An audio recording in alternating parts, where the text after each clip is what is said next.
इस चैप्टर का introduction complete हो चुका था, जिसमें हम लोगों ने पढ़ा था कि लिविंग थिंग और नॉन लिविंग थिंग में क्या क्या बेसिक क्राइटेरिया पाया जा सकता है। शुरुआत हुई थी फीचर से जो लिविंग थिंग में पाया जाता है, जैसे कि मूवमेंट पाया जाता है, मूवमेंट होता है लिविंग थिंग में।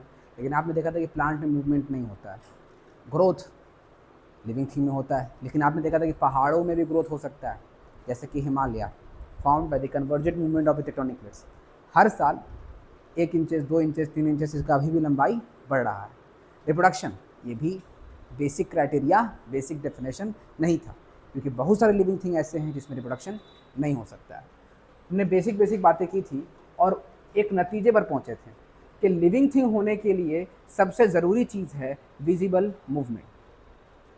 लिविंग थिंग होने के लिए सबसे ज़रूरी चीज़ है molecular movement, invisible molecular movement सबसे ज़रूरी चीज़ है लिविंग थिंग होने के लिए। ये मॉलिक्यूलर मूवमेंट हमारे बॉडी के अंदर होता है, हमारे सेल के अंदर होता है, जिसमें मॉलिक्यूल्स मूव करते हैं। देखो यहाँ पर ये प्लाज्मा मेम्ब्रेन है, and from higher concentration to lower concentration molecules move कर रहे हैं। पैसिव ट्रांसपोर्ट, अगर एनर्जी का इस्तेमाल होगा तो उसे हम एक्टिव ट्रांसपोर्ट कहेंगे। लेकिन वायरस के केस में कुछ अचंभे वाली बात है, जिसको लेकर साइंटिस्ट जो हैं वो अब तक कंफ्यूज्ड हैं। वायरस जो है लिविंग थिंग के अंदर जाएगा तब उसमें मॉलिक्यूलर मूवमेंट होगा। वायरस जब लिविंग थिंग के अंदर जाता है तब उसमें मॉलिक्यूलर मूवमेंट होता है।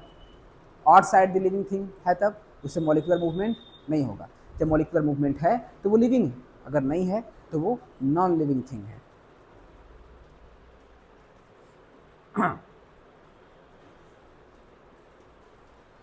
The basic functions performed by living organisms to maintain their life is called life process. All the basic functions जो हम लोग करते हैं अपने लाइफ को मेंटेन करने के लिए, उसे हम कहते हैं लाइफ प्रोसेस। हम लोग अपने लाइफ को मेंटेन करने के लिए क्या क्या करते हैं? खाना खाते हैं, न्यूट्रिशन, ये एक लाइफ प्रोसेस है। उस खाना से हम लोग एनर्जी लेते हैं, उस फूड से हम लोग एनर्जी लेते हैं। रिस्पिरेशन लाइफ प्रोसेस है। जितना भी सर बेसिक फंक्शन है उन सबको हम कहेंगे life process. All the basic function are known as life process. Basic functions for the maintenance के लिए जो बेसिक फंक्शन होता है, हमारा जो फूड है वो हमारे बॉडी के हर सेल तक पहुंचाया जाता है और हर सेल से गंदगी निकाला जाता है ना। जब फूड पहुंचाया जा रहा है हर एक सेल तक with the help of blood, क्या कहेंगे? ट्रांसपोर्टेशन। किडनी हमारे ब्लड में जो गंदगी है उसको साफ कर रहा है, यूरिन के फॉर्म में निकाल रहा है। एक्सक्रीशन। तो these are the processes that we perform for the maintenance of our life. और अपने लाइफ के मेंटेनेंस के लिए जो भी हम काम करेंगे उसे हम कहेंगे लाइफ प्रोसेस। अगर हम सर सोए हुए हैं या फिर शांति से बैठे हुए हैं फिर भी ये काम हो रहा है ना, इसीलिए सर हम इसे मेंटेन करने के लिए करते हैं, इसीलिए इसे हम कहते हैं मेंटेनेंस फंक्शन। इन सब प्रोसेस को, न्यूट्रिशन, रेस्पिरेशन, ट्रांसपोर्टेशन, एक्सक्रीशन, इन सब फंक्शन को हम लोग मेंटेन करने के लिए करते हैं, अपने आप को मेंटेन करने के लिए करते हैं, इसलिए इसका नाम क्या है? Maintenance function. Why are life process needed? ये ज़रूरी क्यों है? To prevent damage and break down of the body. अगर हम लोग खाना नहीं खाएंगे तो क्या होगा? हमारा बॉडी एनर्जी कहाँ से हासिल करेगा? हमारे बॉडी में एनर्जी नहीं होगा, डैमेज हो जाएगा हमारा body, break down. To maintain life continuously, life process इसीलिए ज़रूरी है ताकि हम अपने ज़िंदगी को कंटिन्यू कर पाएँ। To provide energy for body activities, इसलिए ज़रूरी है ताकि हम एनर्जी हासिल कर पाएँ। और ये सब चीज़ें हमें मिलती कहाँ से है? फूड से मिलती है। फूड एक एक्सटर्नल सोर्स है, फूड एक एक्सटर्नल सोर्स है। बारी बारी से सबके बारे में पढ़ेंगे। सबसे पहले सर न्यूट्रिशन के बारे में। न्यूट्रिशन क्या है उसे देखेंगे। न्यूट्रिशन के बाद रिस्पिरेशन समझेंगे। Respiration, single celled, multi cell, यानी कि यूनिसेलुलर और मल्टी सेलुलर ऑर्गेनिज्म के बारे में कुछ बातें, उसमें रिस्पिरेशन कैसे होता है, ट्रांसपोर्टेशन के बारे में समझेंगे और एक्सक्रीशन के बारे में समझेंगे। फिर उसके बाद आपका सब टॉपिक स्टार्ट होगा। पहला सब टॉपिक न्यूट्रिशन। कल से आज बेसिक क्लास खत्म हो जाएगा। स्टार्ट कर रहे हैं सर न्यूट्रिशन से। What is the meaning of nutrition? खाना खाते हैं हम लोग, बोलिए, कस के बोलिए, ऐसे चुप मत बैठिए। हम लोग खाना खाते हैं कि नहीं खाते हैं? सबसे बेहतरीन क्लास वो होता है जो एक्टिव होता है, जहाँ टू वे कम्युनिकेशन हो, टीचर भी बोल रहे हैं और स्टूडेंट्स भी बोल रहे हैं, तब उस क्लास को आइडियल क्लास माना जाता है ना। अपने क्लास को आइडियल बनाओ, खूबसूरत बनाओ, ताकि तुमको भी अच्छा लगे, हमें भी अच्छा लगे। हाँ, तो हम लोग खाना खाते हैं ना सर, उसी खाना खाने के प्रोसेस को हम कहते हैं nutrition. The process of obtaining food and its utilization by our body is called nutrition. हम लोग खाना खाते हैं, उसे यूटिलाइज करते हैं, उसे हम कहते हैं nutrition. Taking food from outside and using it inside, बाहर से खाना लेना और अंदर उसका इस्तेमाल करना, इसे कहते हैं हम न्यूट्रिशन। देखो, ये पूरी दुनिया 118 तरह के एलिमेंट से बनी हुई है, हो सकता है इससे भी ज़्यादा हो। अब तक डिस्कवर कितना हुआ है? 118, है ना। Hydrogen, helium, lithium, beryllium, boron, carbon, nitrogen, oxygen, 118 तरह के एलिमेंट्स हैं। और ये 118 तरह के एलिमेंट्स लिविंग थिंग में भी हैं और नॉन लिविंग थिंग में भी हैं सर। ये 118 तरह के एलिमेंट्स लिविंग थिंग में भी हैं और नॉन लिविंग थिंग में भी हैं। नहीं दिखेगा, रहना दो। लिविंग थिंग में भी हैं और नॉन लिविंग थिंग में भी हैं। हमारे अंदर भी आयरन है, आयरन देखो उसके बाहर भी है, हमारे बॉडी के बाहर भी है। हमारे बॉडी के अंदर कैल्शियम है, पत्थर में भी कैल्शियम है, चूना में भी कैल्शियम है, मार्बल में भी कैल्शियम है। हमारे बॉडी के अंदर बहुत सारी चीज़ें हैं, फॉर एग्जांपल फास्फोरस है, सोडियम है। हमारे बॉडी के बाहर भी ये सब चीज़ें हैं। हमारे बॉडी के अंदर नाइट्रोजन है, बाहर भी nitrogen.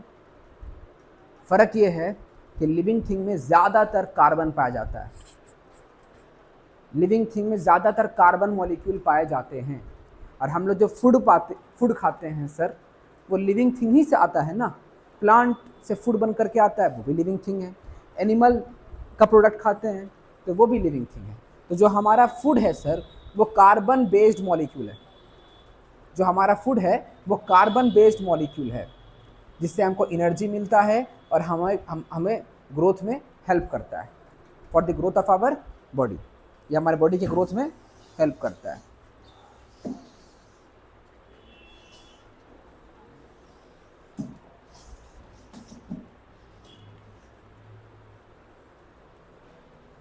Different organism have different types of nutrition. इसका मतलब समझिएगा, different organism have different types of nutrition. आप समझ रहे होंगे, क्लास 7 में पढ़ा है ना, याद आ रहा है? कुछ हिंट दो हमको। ऑटोट्रॉपिक और हेटरोट्रॉपिक। हम लोग कौन है? हम लोग कौन है? हम लोग हेटरोट्रॉपिक है। हेटरोट्रॉपिक में कौन सा? होलोजोइक। हेटरोट्रॉपिक में कौन सा? Holozoic mode of nutrition. अच्छा, बाद में पढ़ेंगे, न्यूट्रिशन कल पढ़ाएंगे तो उसी में इन सब चीज़ों को देखेंगे। Different organism have different types of nutrition, है ना। जो अपना खाना खुद बनाता है उसे ऑटोट्रॉप्स कहते हैं, जो दूसरों को खाता है उसे हम हेटरोट्रॉप्स कहते हैं सर। ये हमारे बॉडी में किस तरीके से न्यूट्रिशन होता है, किस तरीके से हम लोग खाना खाते हैं और उसका यूटिलाइजेशन होता है। प्लांट में, प्लांट अपना खाना खुद बनाता है फोटोसिंथेसिस से, है ना। पढ़ेंगे इसे हम आगे। चलिए आगे आइए। आगे हम लोग पढ़ने वाले हैं sir how energy is obtained, respiration के बारे में। वो प्रोसेस जिससे हमें एनर्जी मिले उसे हम कहते हैं रिस्पिरेशन। वो प्रोसेस जिससे हमें एनर्जी मिले सर, उसे हम लोग रिस्पिरेशन कहते हैं। देखिए होता क्या है सर कि जो हमारा फूड होता है C6H12O6, ये हमारा फूड है। ये फूड हर सेल तक पहुंच गया। पहुंचाने का काम कौन करेगा सर? ब्लड उसको हर सेल तक पहुंचा दिया। फिर उसके बाद ऑक्सीजन आया, ऑक्सीजन ने इसे तोड़ा, C6H12O6 को जलाया, इसको तोड़ा, इसमें से CO2 अलग किया, इसमें से H2O अलग किया सर, और मिला हमें क्या? एनर्जी। CO2 बाहर निकल गया as a waste product. Water का इस्तेमाल बॉडी के अंदर होता है ना। वाटर का इस्तेमाल बॉडी के अंदर होता है ना। और समझिएगा C6H12O6 ये हमारा फूड है, इसको ऑक्सीजन ने तोड़ा और एनर्जी मिला। इस प्रोसेस को हम कहते हैं respiration. The process of break down of food to provide us energy. वो प्रोसेस जिसमें फूड को हम तोड़ते हैं और एनर्जी हासिल करते हैं, उसे हम कहते हैं respiration. This release energy through chemical reactions, ये energy releases because of chemical reaction, this is a chemical reaction. पढ़ाया था हमने ना कल मेटाबॉलिज्म, हमारे बॉडी के अंदर जितने भी केमिकल रिएक्शन होते हैं उसे कहते हैं metabolism. All the chemical reactions that are happening inside our body is called metabolism. ये मेटाबॉलिज्म दो तरह के होंगे, केटाबॉलिज्म और एनाबॉलिज्म। केटाबॉलिज्म और एनाबॉलिज्म। केटाबॉलिज्म, काटा काटा काटा, काटा मतलब तोड़ना, काटना मतलब तोड़ना। वो केमिकल रिएक्शन जो चीजों को तोड़े उसे कहेंगे केमिकल रिएक्शन, उसे कहेंगे केटाबॉलिज्म। यहां पर देखो C6H12O6 टूट रहा है ना CO2 और H2O में, तो ये मेटाबॉलिज्म में कौन सा मेटाबॉलिज्म है? केटाबॉलिज्म। केटाबॉलिज्म क्या बोल रहे हैं हम? केटाबॉलिज्म। सर मेटाबॉलिज्म क्या है? हमारे बॉडी के अंदर जो केमिकल रिएक्शन होता है उसे कहते हैं मेटाबॉलिज्म। ये मेटाबॉलिज्म दो तरह के, केटाबॉलिज्म और एनाबॉलिज्म। जिसमें जिसमें ब्रेक्स डाउन हो मटेरियल का उसे कहेंगे केटाबॉलिज्म। जिसमें नई चीज बने, जिसमें नई चीज बने, जैसे कि CO2 और H2O दोनों को हमने मिलाया, सनलाइट और क्लोरोफिल, क्या बन गया? C6H12O6। C6H12O6 तो इसमें बन रहा है ना सर, जिसमें बने उसे हम कहेंगे anabolism. It is a anabolic process, इसे हम कहेंगे एनाबॉलिज्म। और जिसमें टूटे उसमें कहेंगे केटाबॉलिज्म। ट्रिक आसान है, केटा काटा काटा काटा, और काटा मतलब तोड़ना, तो जिसमें टूटे उसे केटाबॉलिज्म, जिसमें बने उसमें एनाबॉलिज्म। बात समझिएगा। ऑक्सीडेशन पढ़िएगा फर्स्ट चैप्टर में, केमिकल रिएक्शंस, उसमें ऑक्सीडेशन एंड रिडक्शन, अगर दोनों होगा तब रिडॉक्स रिएक्शन, है ना। पढ़िएगा पहला चैप्टर में ऑक्सीडेशन क्या हो रहा है। देखो इसमें देखना, ऑक्सीजन के साथ ये रिएक्ट कर रहा है, कंबाइन कर रहा है, CO2 H2O, हाइड्रोजन है और यहाँ पर ऑक्सीजन आ गया हाइड्रोजन के साथ, वाटर का ऑक्सीडेशन हो रहा है। जिसमें ऑक्सीजन ऐड होगा उसे कहेंगे ऑक्सीडेशन, जिससे ऑक्सीजन रिमूव होगा उसे कहेंगे रिडक्शन, है ना। तो ये ऑक्सीजन के साथ रिएक्ट कर रहा है सर, इसीलिए हम क्या कह रहे हैं? ऑक्सीडेशन। रिस्पिरेशन में होता क्या है? Break down of food, releasing energy, हो गई बात। अब सिंगल सेल्ड और मल्टी सेल्ड ऑर्गेनिज्म में क्या फ़र्क है आप जानते हैं तो कुछ हमें बताइए। What is the meaning of unicellular and multi cellular organism? आप बताइए पहले। हाँ ठीक है, बहुत सारे सेल्स होते हैं। यूनिसेलुलर का एग्जांपल दीजिए।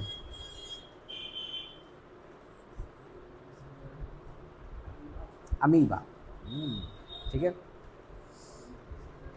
हम लोग हो गए। और एग्जांपल दे सकते हैं आप लोग यूनिसेलुलर में? बैक्टीरिया, सारे बैक्टीरिया यूनिसेलुलर, नो डाउट, सारे बैक्टीरिया यूनिसेलुलर। सारे प्रोटिस्टा यूनिसेलुलर। 5 किंगडम है सर लिविंग थिंग का। मोनेरा जिसे कहते हैं बैक्टीरिया, दूसरा प्रोटिस्टा, तीसरा फंगस, चौथा प्लांट और पांचवा एनिमल। 3 नाम याद कर लो, प्लांट और एनिमल तो मालूम है। मोनेरा बैक्टीरिया, प्रोटिस्टा इसी में आता है अमीबा, तीसरा फंगस जिसमें आता है मशरूम और ईस्ट, मशरूम और ईस्ट जो होता है इसी में आता है। सबसे पहली बात हम बात कर रहे हैं मोनेरा की, उसमें सारे बैक्टीरिया आते हैं, सारे यूनिसेलुलर। प्रोटिस्टा सारे यूनिसेलुलर, लेशमानिया हो गया, अमीबा हो गया, ये सब किस में आ जाएगा? ये सब सर आ जाएगा प्रोटिस्टा में। ठीक है सर, समझिए। यूनिसेलुलर और multi cellular organism. Unicellular organism entire body is in contact with environment. जो यूनिसेलुलर होता है सर, उनका पूरा बॉडी इन्वायरमेंट के कांटेक्ट में होता है। देखिए ये एक यूनिसेलुलर ऑर्गेनिज्म है ना, ये उसके अंदर का मान लिया डीएनए, डीएनए धागा के जैसा दिखता है। यूनिसेलुलर ऑर्गेनिज्म का पूरा बॉडी, एक ही सेल तो है ही, तो पूरा बॉडी इन्वायरमेंट के कांटेक्ट में है। क्या हमारा पूरा बॉडी इन्वायरमेंट के कांटेक्ट में है? अंदर देखो हार्ट है, इन्वायरमेंट के कांटेक्ट में है। अंदर पैंक्रियाज है, इन्वायरमेंट के कांटेक्ट में है? नहीं है।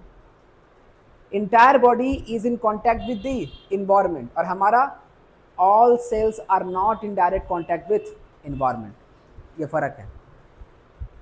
देखो पूरा बॉडी इन्वायरमेंट के कॉन्टैक्ट में है, इसीलिए exchange of gases food waste happens by diffusion. Directly diffusion से एक्सचेंज ऑफ गैसेस हो सकता है। डिफ्यूजन अगर याद नहीं है तो हम याद कराते हैं डिफ्यूजन होता क्या है। देखिए, मान लीजिए कि यहाँ पर बहुत सारे मॉलिक्यूल्स हैं, बहुत सारे पार्टिकल्स हैं, और यहाँ पर भी बहुत सारे पार्टिकल्स हैं। यहाँ पर पार्टिकल्स क्या है सर? ज़्यादा है, मतलब हायर कंसंट्रेशन। यहाँ पार्टिकल क्या है सर? कम है, मतलब लोअर कंसंट्रेशन, है ना। क्या होगा सर कि अपने आप ये पार्टिकल्स ज़्यादा से कम की तरफ आ जाएगा, अपने आप। It is a natural phenomena, it is a natural process. Particles move from higher concentration to lower concentration. Kitchen में खाना बन रहा है, उसकी खुशबू किचन तक फैली, फिर उसके बाद वो बगल वाले कमरे में चली गई। बगल वाले कमरे में उसका एक भी कतरा नहीं था उसकी खुशबू का, लेकिन नहीं था, इसीलिए इसका मतलब लोअर कंसंट्रेशन था। किचन में ज़्यादा था, हायर कंसंट्रेशन से लोअर कंसंट्रेशन। समझना, ये है आपका cell, unicellular organism. Unicellular organism environment के डायरेक्ट कांटेक्ट में है। ऑक्सीजन चाहिए सर, बाहर ऑक्सीजन पूरा है, बाहर ऑक्सीजन पूरा है, अंदर ऑक्सीजन की कमी है, अंदर ऑक्सीजन की कमी है, तो ज़्यादा से कम की तरफ अपने आप ऑक्सीजन आ गया। कार्बन डाइऑक्साइड मान लो अंदर बढ़ गया और बाहर कार्बन डाइऑक्साइड कम है। अंदर कार्बन डाइऑक्साइड ज़्यादा है और बाहर कार्बन डाइऑक्साइड कम है, तो अपने आप सर क्या होगा?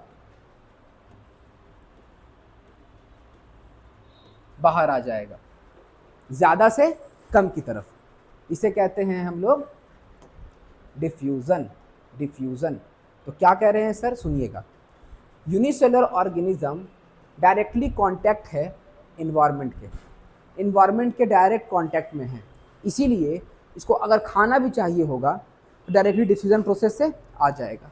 इससे अगर गैस भी चाहिए होगा, ऑक्सीजन और कार्बन डाइऑक्साइड, तो डायरेक्टली इन्वायरमेंट से ये डिफ्यूज़न प्रोसेस से ले सकता है। वेस्ट मटेरियल को रिमूव करना होगा, डायरेक्टली अपने इन्वायरमेंट से कर सकता है ना। कैसे करेगा सर? अगर अंदर मान लिया कंसंट्रेशन किसी भी चीज़ का बढ़ गया, बाहर कम है, तो ये अपने आप बाहर की तरफ मूव कर जाएगा। इसे कह देंगे इस प्रोसेस को हम लोग डिफ्यूज़न। एज्यूम करो बाहर ऑक्सीजन क्या है? ज़्यादा है, अंदर ऑक्सीजन क्या है सर? कम है। हायर कंसंट्रेशन से लोअर कंसंट्रेशन, अपने आप ये मूव करेगा। इस प्रोसेस को कहेंगे हम लोग डिफ्यूज़न। 2 दिन क्लास लिए हैं डिफ्यूज़न ऑस्मोसिस का, अगर क्लियर नहीं है तो बोलना, एक बार और हम ले लेंगे। No special organs needed. एक सेल का है सर, स्पेशल ऑर्गन है? स्पेशल ऑर्गन है भी नहीं और उसकी ज़रूरत भी नहीं है। हमें लंग्स क्यों चाहिए? सांस लेने के लिए, ताकि ये अपने अंदर हवा को भर पाए और उस हवा में मौजूद ऑक्सीजन को ब्लड तक पहुंचा पाए। एक बार में बहुत सारे एयर को हम लोग इनहेल करते हैं ताकि बॉडी के हर सेल तक पहुंच पाए। इसके पास सर एक ही सेल है, यूनिसेलुलर ऑर्गेनिज्म के पास एक ही सेल है। इसको ज़रूरत ही नहीं है लंग्स की, इसको ज़रूरत ही नहीं कि पूरे बॉडी तक पहुंचाए, क्योंकि इसका बॉडी ही छोटा है, एक सेल का बना हुआ है। मल्टी सेलुलर ऑर्गेनिज्म सर, सारे सेल्स इन्वायरमेंट के कांटेक्ट में नहीं हैं, कुछ अंदर हैं कुछ बाहर हैं। स्किन डायरेक्ट कांटेक्ट में है, अंदर मसल्स डायरेक्ट कांटेक्ट में नहीं है। Diffusion is not sufficient. अगर डिफ्यूज़न प्रोसेस से हम लोग अपने ऑक्सीजन रिक्वायरमेंट को मीट करें ना, तो सालों लग जाएगा। मान लो हमारे पास लंग्स नहीं है और अमीबा की तरह डिफ्यूज़न प्रोसेस से अपने ज़रूरत को पूरा करते हैं, सालों लग जाएगा। सर से लेकर के पैर तक ऑक्सीजन पहुंचाने में, from head to toe oxygen पहुंचाने में सालों लग जाएगा। इसीलिए हमारे पास कुदरत का दिया हुआ बहुत ही कीमती चीज़ है।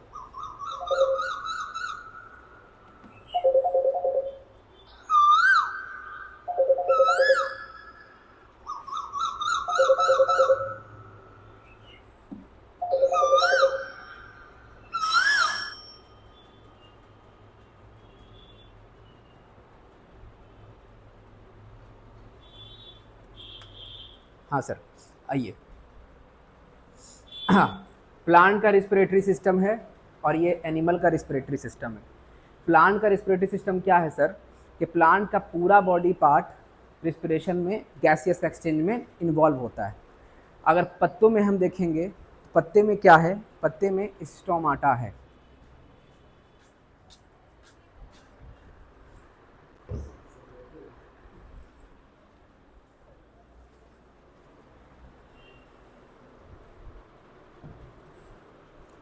हाँ, क्या कह रहे हैं, कल आपको दिखाएंगे स्टोमाटा, जब आपको रिस्पिरेशन पढ़ाएंगे तब आपको स्टोमाटा हम दिखाएंगे। सब कुछ यहाँ पर है, माइक्रोस्कोप है, सारा प्रैक्टिकल क्लास, सब कुछ अवेलेबल है। हाँ, क्या कह रहे हैं बच्चों, अगर हम बात करते हैं प्लांट्स की, तो प्लांट का पूरा बॉडी पार्ट गैसियस एक्सचेंज कर रहा है। पत्तों में स्टोमाटा है, ठीक है, जो उसका स्टेम है, उसके उसके पास भी बहुत सारे पोर्स हैं, छेद हैं, जिसके थ्रू गैसियस एक्सचेंज हो रहा है। रूट से भी गैसियस एक्सचेंज हो रहा है, लेकिन हमारे पास सिर्फ नाक है। हमारे पास जो हवा है वो दो जगह से इंटर कर सकता है, एक माउथ से और दूसरा, बोलो ना, नोज से। एक माउथ से इंटर करेगा और एक नोज से इंटर करेगा, लेकिन मिलेगा तो एक ही जगह, फैरिंग्स में। माउथ से भी वो फैरिंग्स में आएगा, नोज से भी वो फैरिंग्स में आएगा। तो देखा जाए तो हमारे पास सिर्फ एक ही सिस्टम है सांस लेने के लिए, इसीलिए हमारे पास लंग्स है सर, और ब्लड है सर। अब ब्लड में हेमोग्लोबिन है जो हर सेल तक ऑक्सीजन को पहुंचाता है। अगर हेमोग्लोबिन ना हो तो ऑक्सीजन कौन पहुंचाएगा? Haemoglobin has affinity with oxygen. Haemoglobin को ऑक्सीजन से प्यार है, वो ऑक्सीजन को अट्रैक्ट करता है और हर सेल तक पहुंचाता है। समझिए यहां पर, ये है प्लांट का रिस्पिरेटरी सिस्टम, ये है एनिमल का respiratory system. Last topic complete करेंगे आज का class, need for transportation system. हमें ट्रांसपोर्टेशन सिस्टम की भी ज़रूरत है। क्यों ज़रूरत है सर, बता चुके हैं हम। Food and oxygen enter at one place. Food and oxygen कहाँ आया? एक जगह पर आया, लंग्स के पास आया ऑक्सीजन। फूड कहाँ गया? Stomach, small intestine, large intestine, rectum, anus के थ्रू निकल गया। तो फूड और ऑक्सीजन तो एक ही जगह इंटर कर रहा है ना, लेकिन उसको required by all the cells, उसे हर सेल तक पहुंचाना है। फूड एंड ऑक्सीजन एक जगह पर इंटर कर रहा है, लेकिन चाहिए हर जगह। यहाँ के सेल्स को भी फूड एंड ऑक्सीजन चाहिए, बॉडी बनाना है, बाइसेप ट्राइसेप बनाना है, वहाँ तक भी फूड को पहुँचाना होगा, वहाँ तक भी ऑक्सीजन को पहुँचाना होगा, लेग में भी ऑक्सीजन को और फूड को पहुँचाना होगा। इसीलिए हमारे बॉडी में ट्रांसपोर्टेशन सिस्टम की ज़रूरत है सर। क्यों? क्योंकि ये ट्रांसपोर्टेशन सिस्टम कैरी करता है फूड और ऑक्सीजन को हर एक पार्ट्स तक। देखो, ये ह्यूमन का डाइजेस्ट सिस्टम है, ये उल्टा पुल्टा बन गया है। किडनी होता है 2 ठो, तो दे दिया है 1 2 3 4, उल्टा पुल्टा ही बना दिया है। ट्रांसपोर्टेशन सिस्टम, हाँ, कौन है? ब्लड। Excretion sir, excretion. हमारे बॉडी में जो केमिकल रिएक्शन होता है तो उसका गंदगी भी बनता है। जो केमिकल रिएक्शन होगा, जाहिर सी बात है, वेस्ट भी बनेगा। जो केमिकल रिएक्शन हो रहा है सर, उसे मेटाबॉलिज्म कहते हैं। उससे जो गंदगी बना उसे मेटाबॉलिक वेस्ट कहेंगे। जो भी केमिकल रिएक्शन हमारे बॉडी में हो रहा है, ऑल आर मेटाबॉलिज्म, और उससे जो गंदगी बना उसे मेटाबॉलिक वेस्ट कहते हैं। तो उस मेटाबॉलिक वेस्ट को जो यूरिया के फॉर्म में होता है, अलग अलग ऑर्गेनिज्म में अलग अलग, मछली में अमोनिया के फॉर्म में, रेप्टाइल्स में, बर्ड्स में वो होता है ढेला या पेस्ट के फॉर्म में, जिसे कहते हैं यूरिक एसिड। देखना, जब बर्ड्स का एक्सक्रीटरी प्रोडक्ट वाइट पेस्ट जैसा होता है, यूरिक एसिड है। छिपकली का देखना, ढेला जैसा होता है, क्या है वो? यूरिक एसिड है। हमारे बॉडी में क्या होता है? यूरिया, और उसी से उसका नाम पड़ा यूरिन, है ना। 3 तरह का वेस्ट होता है ये, याद रखिएगा, बड़े पैमाने पर mostly ammonia, uric acid and urea. हम लोग क्या रिलीज करते हैं? Urea. Energy production creates harmful waste. एनर्जी बनेगा सर तो हार्मफुल वेस्ट भी क्रिएट होगा। इसका सॉल्यूशन है excretion. Removal of waste substance from body in multicellular organism special organs develop like kidney. अगर वो यूनिसेलुलर ऑर्गेनिज्म है तो वो एक्सक्रीशन कैसे करेगा? वही सेल से करेगा, सिंपली बाई कौन प्रोसेस से?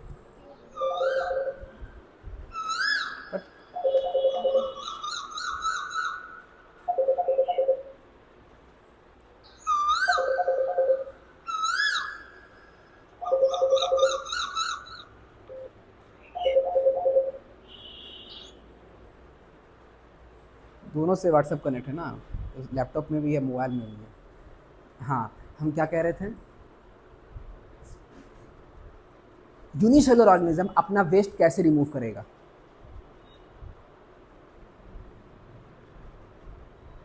किस प्रोसेस से? डिफ्यूजन। किस प्रोसेस से करेगा? डिफ्यूजन। यूनिसेलुलर ऑर्गेनिज्म ऑक्सीजन कैसे ले रहा था? डिफ्यूजन से। वाटर कैसे ले रहा था? डिफ्यूजन से। कार्बन डाइऑक्साइड कैसे रिमूव कर रहा था? डिफ्यूजन से। खाना कैसे ले रहा था? डिफ्यूजन से। गंदगी कैसे रिमूव करेगा? By the diffusion process. Diffusion में दिक्कत होता है क्या? पूछना, बता देंगे हम कभी। हाँ, removal of waste substance from body in multicellular organisms special organs develop like kidney. हमारे बॉडी में एक्सक्रीशन के लिए मल्टीसेलुलर ऑर्गेनिज्म हम लोग ना, वी आर मल्टीसेलुलर ऑर्गेनिज्म, तो we have a complex body structure, we have kidney for the excretion. हमारे पास एक्सक्रीशन के लिए क्या है? किडनी है।